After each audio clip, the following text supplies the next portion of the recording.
To the surprise of nobody, the Vikings have picked up Justin Jefferson's fifth-year option. But there is some stuff worth talking about that means, and we also have a lot of work to do covering the draft. It's draft week, cornerbacks day, and a little bit of JJ talk on the Locked On Vikings podcast.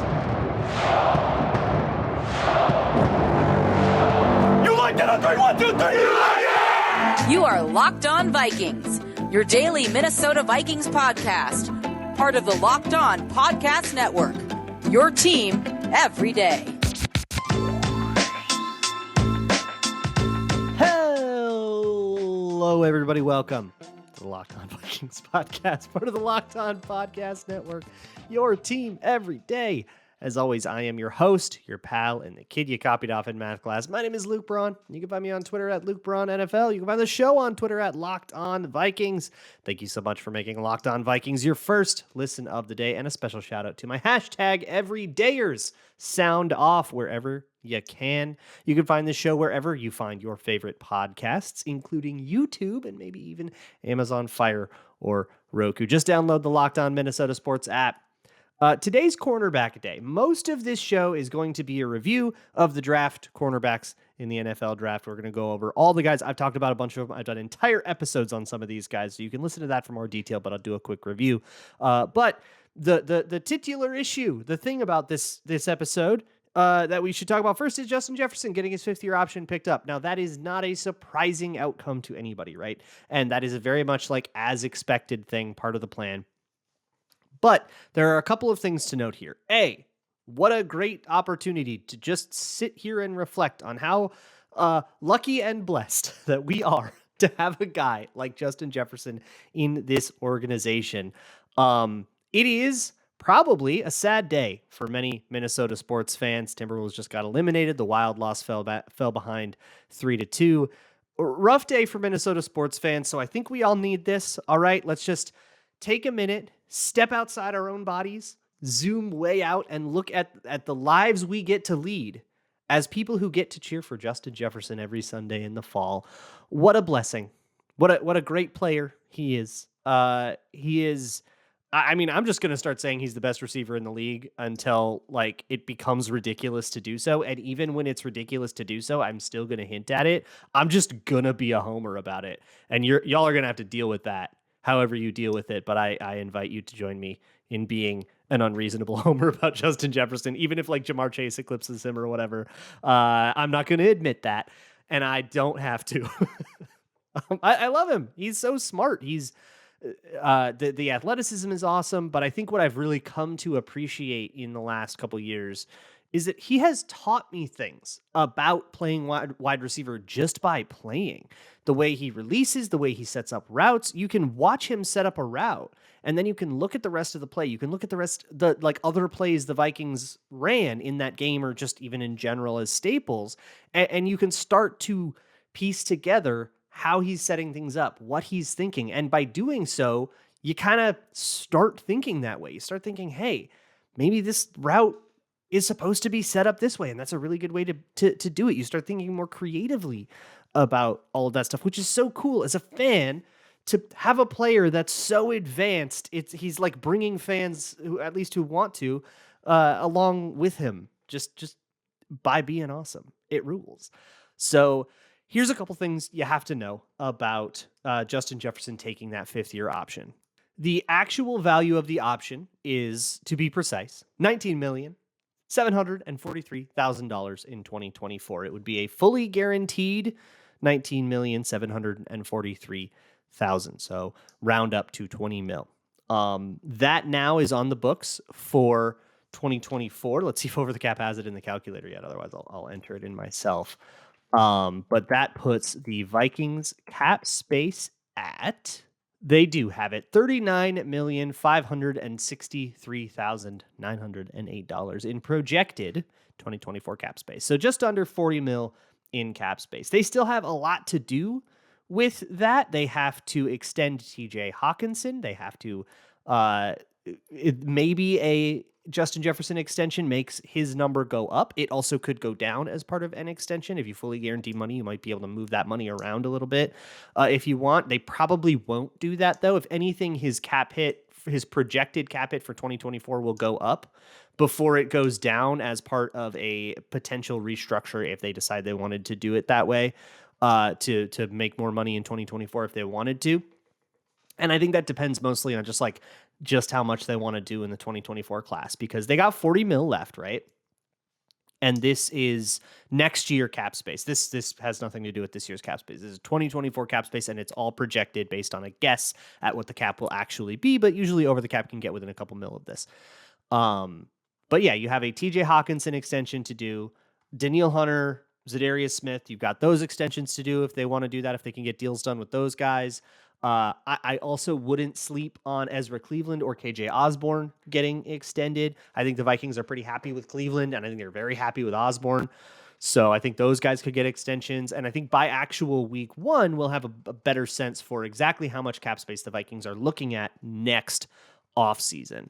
I'm going to say this tentatively because I could see it, but I would be mildly like a lukewarm surprise if the Vikings were projected to be over the cap in 2024 by like week 1 this year. Like if the number on OTC was the scary red, I would be fairly surprised. But I tweeted something like this and somebody kind of said, man, that's cap space is evaporating quickly, but also so are the things they have to do with that cap space. This is basically the 2024 season is probably the last squeeze on a Jefferson extension, especially if they're going to get a quarterback and move on from Kirk Cousins. And then you don't have that cap burden.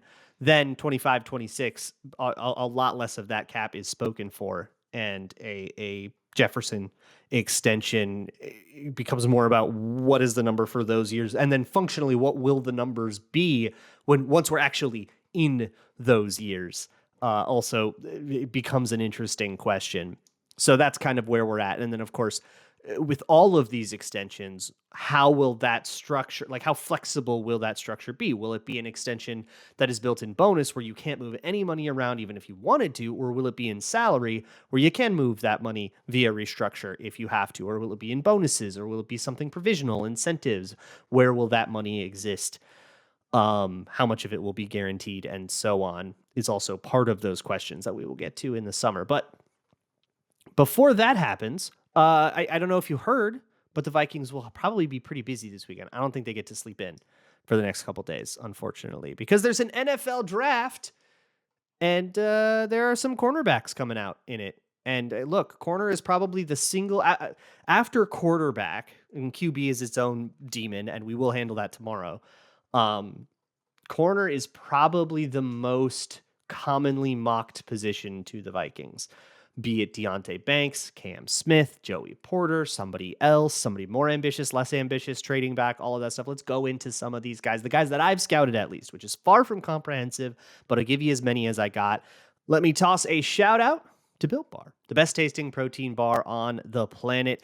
Built is a magical demon place where they create sinful little things, but without any of the health defects, which makes me wonder what sort of karmic debt will need to be collected upon my death. But in the meantime, I can really enjoy something that is healthy and tastes amazing, covered in 100% real chocolate.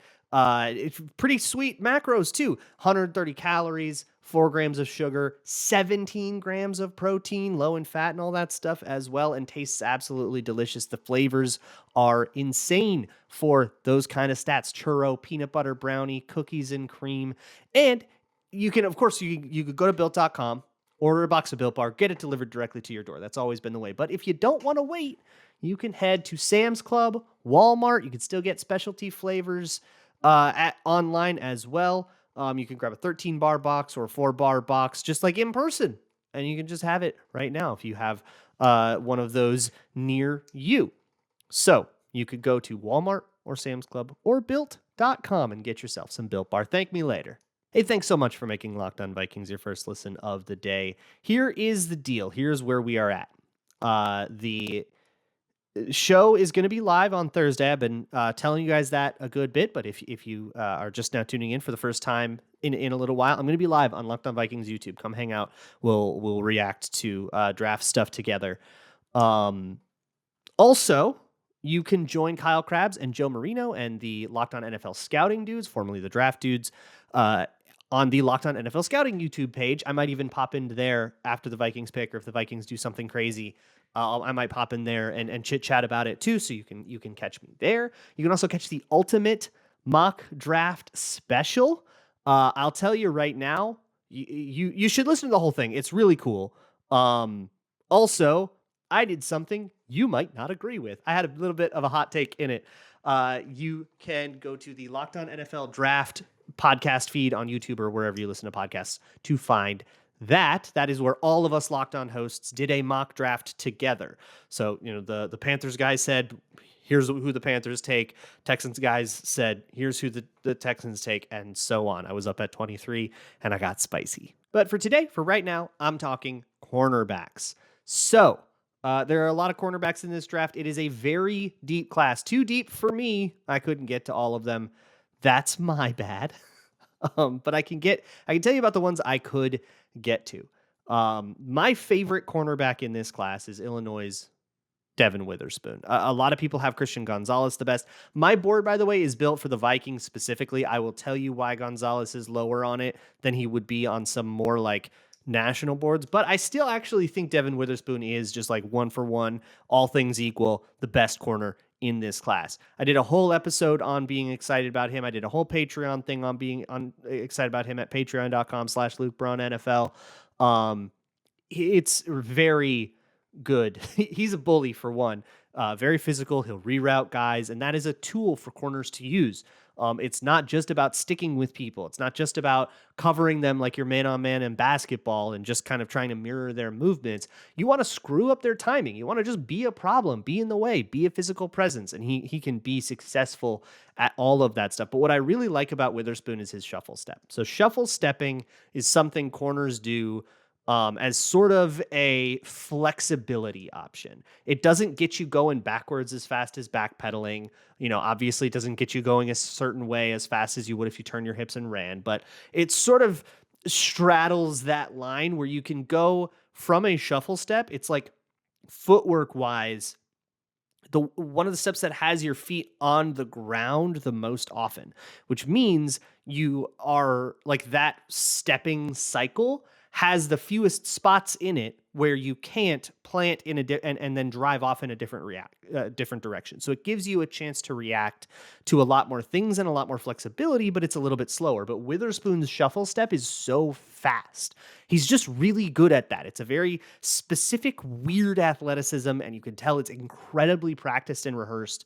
And it allows him to really push reps a lot harder. His transitions are really great and smooth, but it allows him to push reps a lot harder. Cornerback is a game of chicken, where if you just think about like a regular go route, guys running straight down the field and being fast. The best cornerbacks will wait for as long as possible to turn their hips and run with that guy. As long as they can before they start giving up separation. They push it to the last second. And shuffle stepping can help you do that, can help you expand that amount of time before, all right, he is even with me. I have to turn my hips and run or this dude's running past me. Give yourself a little bit more clock and more time to work with. So it's a comfier game of chicken. Because you don't want to be the guy that turns your hips and runs when you still have 3 steps on your receiver, because then they just turn it around in a curl route and you're screwed.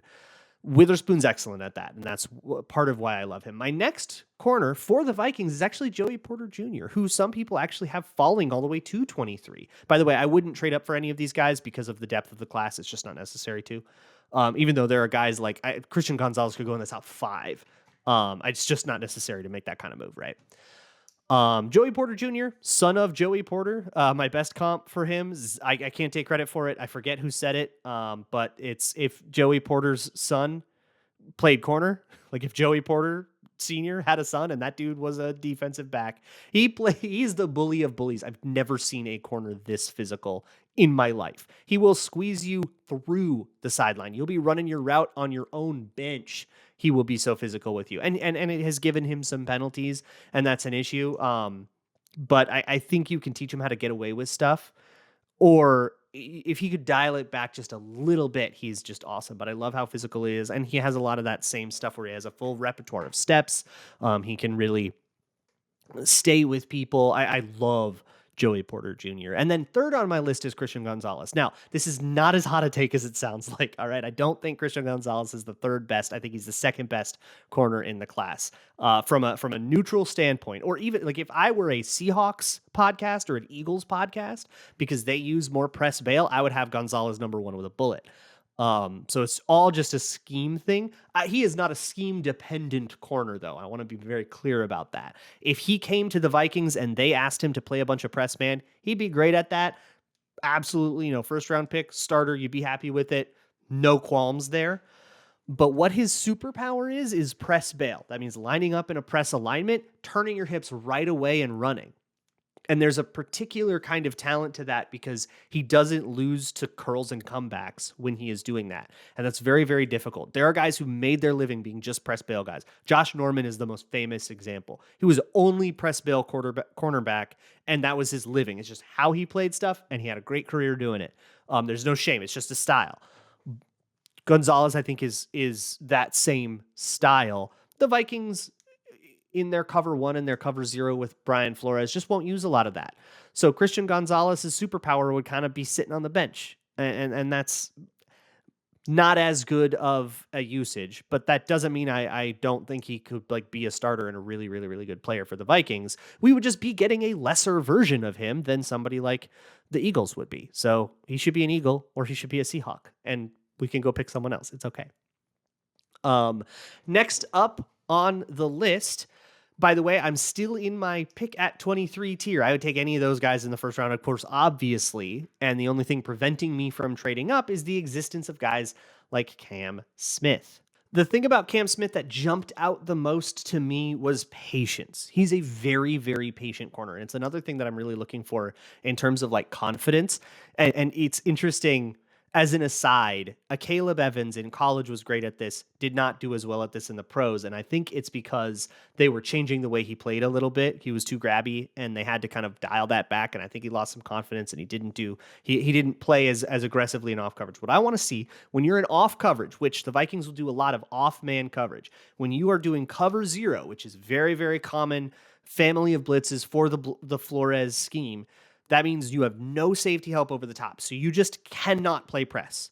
You might not even be allowed to play press. Because if you get beat off press, there's no safety net. That dude's just gone, touchdown, and you cannot risk, I made the wrong guess at the release and it was a touchdown. Super irresponsible. So you have to play off coverage where you keep everything in front of you.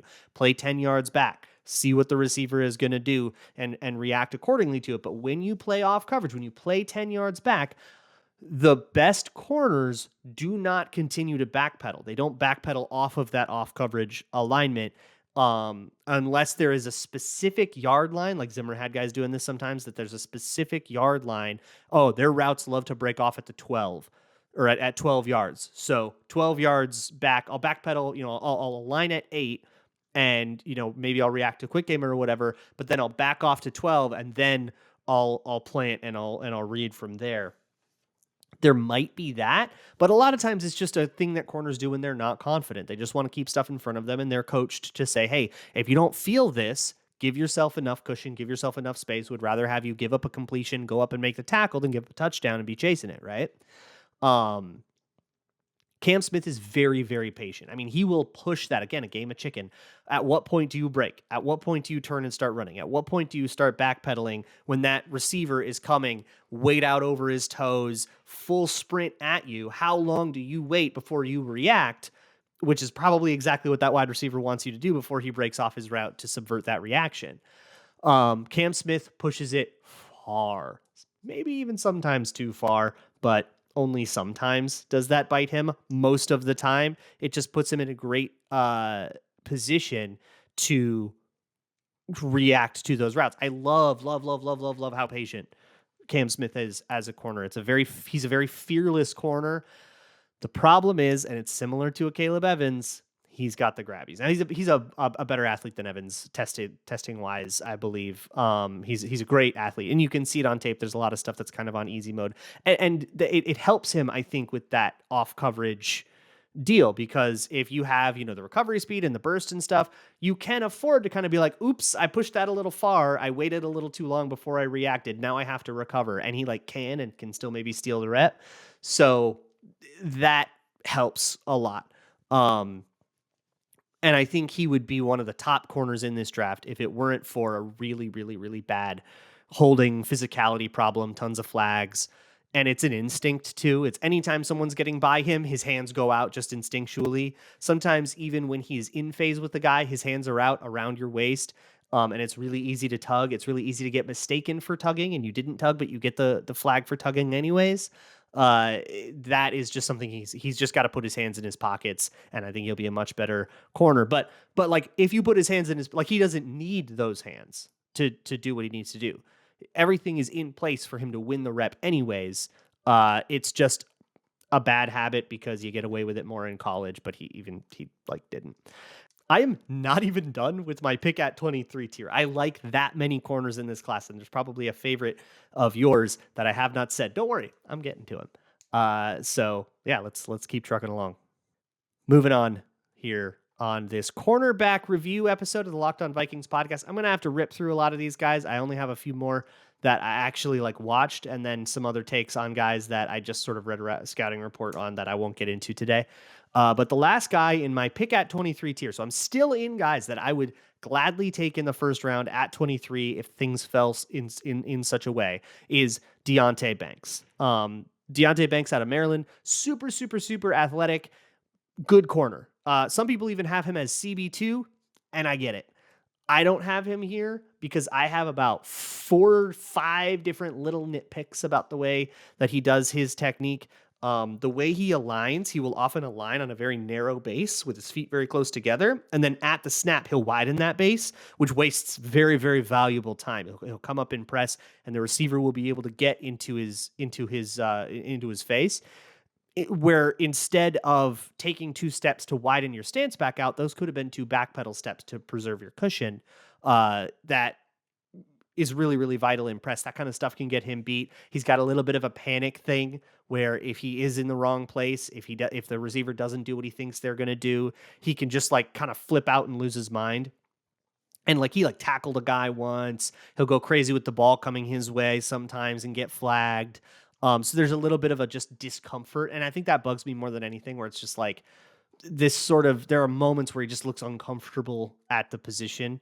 And I think the way I want to put this with Banks is he's rawer than a lot of people are giving him credit for. I think people are giving him too much credit for how unpolished his technique is, but all of that stuff is crazy fixable, and he's got all kinds of upside. So I get it. If you're just going after the upside guy, yeah, there's Deonte Banks. The other thing is he might be just about as physical as Joey Porter Jr. There's a rep everybody talks about that I absolutely love. I forget who it was against. I want to say it was Ohio State, where they were running mesh with two shallow cross drag routes across the field, and he pressed someone so hard the dude didn't get to run his route. It was just mesh with only one crosser. It was insane. I've never seen anything like it. There's your physical guy. In this 23 pick at 23 tier, it's very loose. If you think that I'm too high on Joey Porter, I'm too low on Deonte Banks or whatever, this is a loose ranking, and I think all these guys are kind of within a breath of each other. If I'm not going to try to change your mind, right? And that's okay. That's whatever your take is on these guys is okay. The point is, if any of them are on the board at 23 and they end up being the Vikings pick, I'm going to be pretty happy. There are a couple other guys that I would take even with a small trade down, but I just don't think that they're as good of options at 23. The first one is Clark Phillips. I'm really high on Clark Phillips comparatively. I have him. This is a top 40 kind of deal. Trade down, maybe back into the first, top into the second, that kind of trade. Look, Clark Phillips is 5'9". A lot of people think he's slot only. I don't think he's slot only. He is small, but he does get influence on receivers on redirects. So there is that level of physicality. There's at least some physicality. Now he's a total non-factor in the run game, and I don't think he can be a first round pick kind of because of that, especially if you're going to make him slot only, because here's the deal. Slot corners have to be in the run fit. So if you want him in the slot, he's got to be in the run fit. Honestly, I would prefer him outside because then I can kind of get away with not putting him in the run fit. Although very much not a Brian Flores guy. I don't really see him being on Brian Flores's radar. But hey, look, you get to a certain point in the draft and you start putting up with more blemishes. You'll take a corner that isn't part of the run fit. If he falls to the 80s, yeah, then we start to, put up with those blemishes. And then there's DJ Turner, who I like DJ Turner a lot. He's out of Michigan. Another guy who's sort of small. Maybe it's another guy who is small, maybe doesn't like, you don't feel as good playing him outside. Here's what I love about DJ Turner. The best thing he does, there's something that stuck in my head a lot. Kwesi was talking about it in a presser, and he says, the question we've been asking a lot is, what's his superpower? What is he like super good at? Okay, what's his superpower? DJ Turner's superpower is transitioning from a back pedal to driving on the ball, which is awesome slot corner stuff. So I think he'd be a really cool nickel corner. I think he can play outside, and inside-outside flexibility is like a really big deal for Flores in that defense, because I think he wants to play man and he wants to hunt matchups. The philosophy is trying to deny their matchups. So many offenses are built on mismatch guys, trying to get my tall guy on your short guy, my fast guy on your slow guy. Brian Flores' defense is built to enable you to deny that, to say, I have a Byron Murphy matches up well with X guy. He is going to be on that guy all day. Put him wherever you want. Put him in the slot, Murphy can play there. Put him outside, Murphy can play there. Put him in line, Murphy can play over him. That is very important, and I think DJ Turner checks that box. There are a few guys, honestly, in this list that don't check that box. I don't think I ever saw Christian Gonzalez in the slot, but I don't know, probably fine. He's pretty good in press and on a release versus two-way goes in tight formations and stuff, so it's fine. But the superpower for DJ Turner is kind of breaking on the ball, breaking on things in front of him, which makes him a good answer to quick game and stuff. The last corner that I'm going to talk about, because it's the last corner that I actually got around to watching, is Kelee Ringo. I have him as a top 70 guy. So maybe a large trade down, or if you get 2 second-round picks, maybe he's the second pick of the second-round picks. I am way low on Kelee Ringo compared to everybody else, and here's why. Remember when I talked about you don't want to be the guy that turns your hips when you still got 3 steps on someone, especially if you're a fast corner, which Kelee Ringo is. He ran a 4.36 or something like that. It was 4.3, mid 4.3s, somewhere in there. He does that. He will turn his hips really, really, really fast. He'll get killed on comebacks all the time doing that, because you're just turning and running away early. You're beating the receiver on the route that he wants you to beat him on. When you're a receiver running a comeback or a curl, you're coached, hey, let the corner beat you. Dog it. Run it slow so the corner runs away from you, and then you have that much more, then when you sink into the break, you have that much more cushion. And Ringo falls for it every time, and when a cornerback thing is when he breaks down, I break down, right? So when you see the corners or the wide receivers start to sink into his route, the corner should start to sink into his route as soon as he sees that. Kelee Ringo is just very unathletic at that point for a football player, unathletic. At that point in the play, he is just not explosive as an athlete, and the testing sort of confirmed that. So it's just this big problem that I just have to put up with. Can he still be a starter? I'm going to go with maybe. And for guys who can maybe be a starter, but could be a starter for sure, we just aren't 100% sure about it, I put that in the back half of round 2, top half of round 3 kind of way. There are a lot more corners here. There's Julius Brents. People might even have higher than people I've talked about today. Q Blue Kelly. I like Rajon Wright and Riley Moss in the 4th round. Jacorian Bennett, the other Maryland corner. The other corners in Illinois are coming out. Those guys are interesting. So many more names that I just didn't really have time to get to today. But there is your sort of corner breakdown. So who do these guys take? Well, I don't know if they end up taking anybody. Maybe they trade away all their picks to get a quarterback. But assuming that doesn't happen, I think they'll be high on Cam Smith. I think Cam Smith is a phenomenal fit for the Vikings. Even if Deonte Banks ends up being a better corner someday, I think right now what the Vikings are doing, what they're trying to build, and even if Brian Flores gets hired away to be a head coach, they'll just promote a disciple to run the same scheme. So you'll still have scheme fit considerations. I love Cam Smith to the Vikings a lot. It feels like the best, like, realistic option. Obviously, we're doing backflips if it's Witherspoon or Porter or even Gonzalez. Even if I would have a little bit of a concern about the scheme fit, I'm still doing backflips. Like, that's still an awesome pick. But I honestly, I would love all of those guys. And I think that if they could end up with two of these guys, then I'm super, super, super happy, assuming, they can, because they struck out on quarterback and they traded back or whatever. Going to be a really interesting day. Hey, tomorrow's the day, y'all. So I'm going to there'll be a show out in the morning talking about quarterbacks. Kind of the same format as today. I'll just go down my list. Then I'll be live on Thursday night. I'll have a show up Friday morning, recapping whatever happens on Thursday night. I will then have a show Saturday morning, recapping Friday night, and a show Sunday morning, recapping Saturday afternoon. And then even a show Monday morning, recapping the undrafted guys, and also just kind of like a total wrap up. And then I'll take a couple days off. That usually there would be shows, but it'll be overall the same number of shows. So if you're a listen to your commute every Monday kind of person, you'll still be set. I can't wait, y'all. It's going to be so fun. I hope you guys join me for the Locked On Vikings YouTube live stream. I hope you can join me on all the other places with the Locked On NFL scouting people. Locked On Minnesota Sports will also be live if you want to listen to Sam and Luke Inman. Yeah, super great stuff. Can't wait. I'll see y'all for all of it. And as always, Skol.